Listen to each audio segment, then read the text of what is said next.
বন্ধুরা, তোমরা সবাই কেমন আছো? আশা করি ভালো আছো, সুস্থ আছো। তো আমিও ভালো আছি।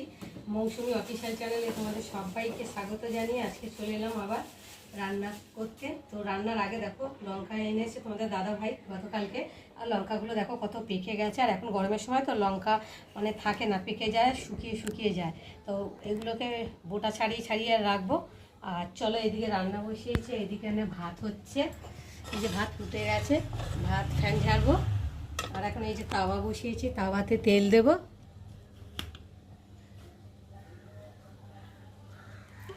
তাওয়াটা ভালোভাবে গরম হয়ে গেছে। আর এখন আমি এই যে দেখতে পাচ্ছ মাছগুলো, এগুলো কী মাছ বলে তোমরা বলো তো? পাবদা মাছ।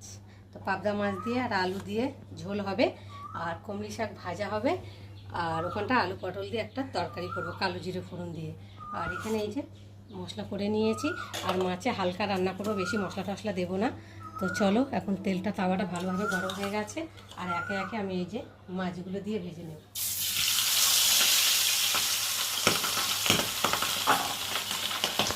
দেখো মাছগুলো দিয়েছি, আর এক পিঠ করে ভাজা হয়ে গেছে, আর তুলে নেব। আর এই মাছগুলো এত ফাটে তেলে দেওয়ার সময়, ছিটকে হয় চোখে না হাতে, এরকম জায়গায় পড়ে। দেখো এই মাছগুলোর যা দাম, 4 পিস মাছ তাই 150 টাকা। বুঝতে পারছে ঘরে ঘরে এরকম মাছ খাওয়া সম্ভব? তো মেয়েটা বায়না করছিল অনেকদিন ধরে খাবে খাবে বলে, ওই জন্য নিয়ে আসলাম আরও। দেখো এত খাচ্ছে, দেখো ঠিক খাচ্ছে মাছটা। চলো ভেজে ভাজা হয়ে গেছে, আর আমি এখন একে একে তুলে নেব। আর এই মাছ বেশি ভাজলে তো খেতে ভালো লাগে না। তো দেখো কত সুন্দর ভাজা হয়েছে, দেখো।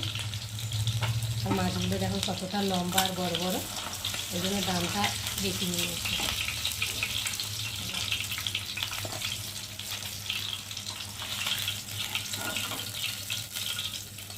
দেখো 3 পিস তুলে নিয়েছি, আর আরেক পিস রয়েছে, ওটা শুধু একবার ভেজে নিলে হয়ে যাবে।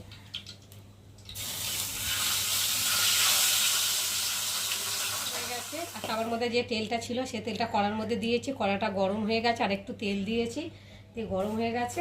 আর এখন আমি কালো জিরে ফোড়ন দিয়ে দেবো।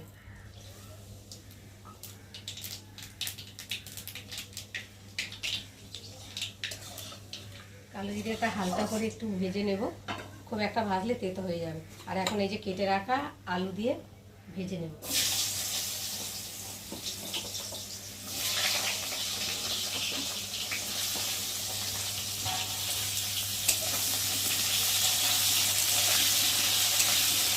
একটু বেগুন দিলে ভালো হতো, তো বেগুনটা দিলাম না। কেন বেগুনটা না অ্যালার্জি ভীষণ, বেগুন খেলে ভীষণ চুলকায়, ওই জন্য শুধু আলু দিয়েই করছি। আর এখন দিয়ে দেবো কটা কাঁচা লঙ্কা,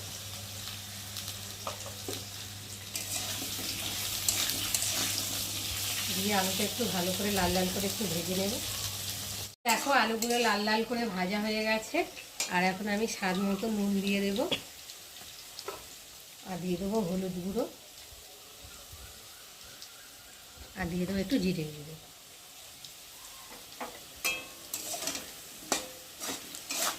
দিয়ে হলুদ, নুন আর জিরে দিয়ে একটু ভালো করে কষিয়ে নেব।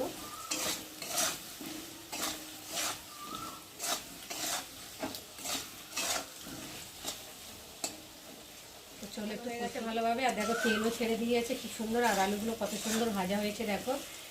তো চলো এখন আমি জল দিয়ে ভালো করে ফুটিয়ে নেব।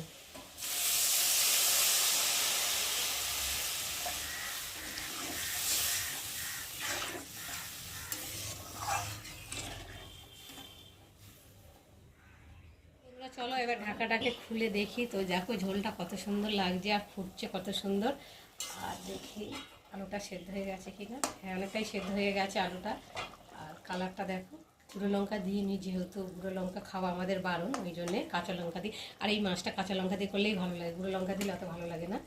তো চলো আমি এখন একে একে মাছগুলোকে ছেড়ে দেবো ঝোলের মধ্যে।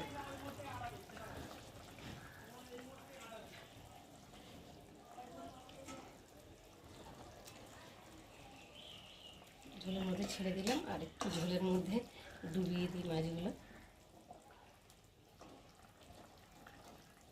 দিয়ে আর একটু ফুটিয়ে নেব। বন্ধুরা, ঝোলের মধ্যে মাছ দিয়ে ভালো করে ফুটিয়ে নিয়েছি। আর এখন ঢাকাটা খুলে দেখি, তো দেখো ঢাকা খুলে দারুণ একটা সেন্ট বাড়িয়েছে, ভীষণ ভালো কালো জিরের। হেভি লাগছে, তরকারিটা নিশ্চয়ই খুব ভালো হয়েছে। তো বন্ধুরা, তোমরা কারা কারা এরকম পাবদা মাছের এরকম ঝোল খেতে ভালোবাসো, না সর্ষে দিয়ে খেতে ভালোবাসো, তো কে কেমন করে রান্না করতে ভালোবাসো আমাকে কিন্তু অবশ্যই কমেন্টে জানিও। তো আমি যেভাবে রান্না করি সেভাবেই তোমাদের সাথে শেয়ার করি। তো দেখো আর এখন হয়ে গেছে। তো বন্ধুরা, আজকে আমার পাবদা মাছের রেসিপি কেমন লাগলো তোমরা কিন্তু অবশ্যই কমেন্ট করবে। আর ভালো লাগলে লাইক কমেন্ট শেয়ার করো। আর আমার চ্যানেলে যদি নতুন হয়ে থাকো চ্যানেলটাকে সাবস্ক্রাইব করো। তো চলো, আবার দেখা হবে তোমাদের সাথে পরের ব্লগে। ততক্ষণ তোমরা তোমাদের খেয়াল রাখো, তোমরা আমার চ্যানেলটাকে সাবস্ক্রাইব করতে থাকো। আর এদিকে তরকারিটাকে আমি ঢালতে থাকি।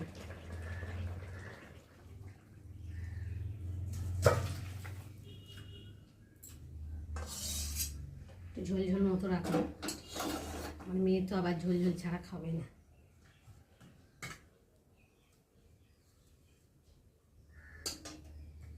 তো দেখো কত সুন্দর লাগছে,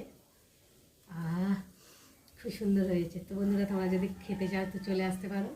তো চলো, এখন ঢাকা দিয়ে রেখে দিই। আরও তরকারি সব আছে, সেগুলো করবো। তখন তোমরা দেখতে থাকো আর আমার সাথে থাকো। চলো, টাটা।